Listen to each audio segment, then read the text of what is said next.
पहले चरण की बम्पर वोटिंग पर जनसुराज के लीडर पीके का बड़ा बयान सामने आया है। उन्होंने कहा कि 14 तारीख को इतिहास लिखा जाएगा। जनता नए विकल्प को लेकर उत्साह में है और प्रवासी मजदूरों ने भी बड़े पैमाने पर वोट किया है। यही इस चुनाव का एक्स फैक्टर बनेगा। पीके ने यह भी दावा किया कि इस बार बिहार में युवाओं की वोटिंग सबसे ज्यादा हुई है। इतनी बड़ी वोटिंग किसी पुरानी सरकार को बनाए रखने के लिए नहीं होती।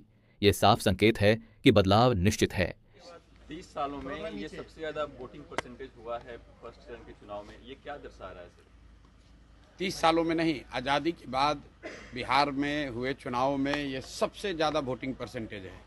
ये दो बातों को दिखाता है। पहला कि जो बात हम लोग पिछले कई महीनों से, बल्कि मैं 1-2 साल से कह रहा हूँ कि बिहार में 60% से ज़्यादा जनता बदलाव चाहती है और पिछले 25-30 साल से जो राजनीतिक विकल्प के अभाव में एक तरह से धीरे धीरे राजनीति को लेकर, चुनाव को लेकर उदासीनता बन गई थी, विकल्प नहीं था लोगों के पास।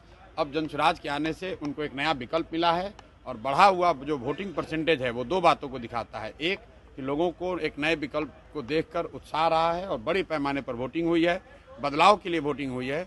और दूसरी बात, जो बड़े प्रवासी मजदूर हैं जो बहुत बड़ी संख्या में छठ के बाद रुके हुए हैं, उन्होंने अपना और अपने परिजनों का, अपने मित्रों का जो वोट कराया है उसने सबको सरप्राइज किया है।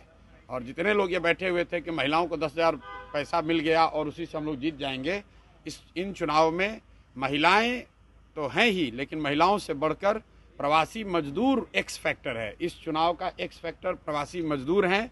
वो क्या कर रहे हैं, वो अपने दोस्तों, मित्रों, परिवार वालों से कैसे वोट करा रहे हैं, इसी से बिहार का चुनाव तय होगा।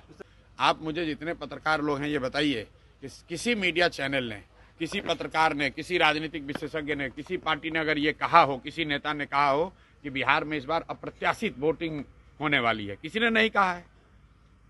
और ऐसा नहीं है कि महिलाओं का वोटिंग ज़्यादा हुआ है। पहली बार बिहार में युवाओं की वोटिंग सबसे ज़्यादा हुई है। सबसे ज़्यादा एग्रेसिव होकर युवा वोट किया है। तो अगर युवा वोट कर रहा है तो अपने भविष्य के लिए वोट कर रहा है, बिहार में बदलाव के लिए वोट कर रहा है, बेहतरी के लिए वोट कर रहा है। स्टेटस को के लिए इतना बड़ा वोट पड़ना यूजुअली संभव नहीं है। 1-2 अपवाद हो सकते हैं, लेकिन जहां कहीं भी पिछले 20 वर्ष में इस तरह से बढ़ चढ़कर वोटिंग हुई है, वहां इनकम्बेंट पार्टियों को, सरकार को खामियाजा भुगतना पड़ा।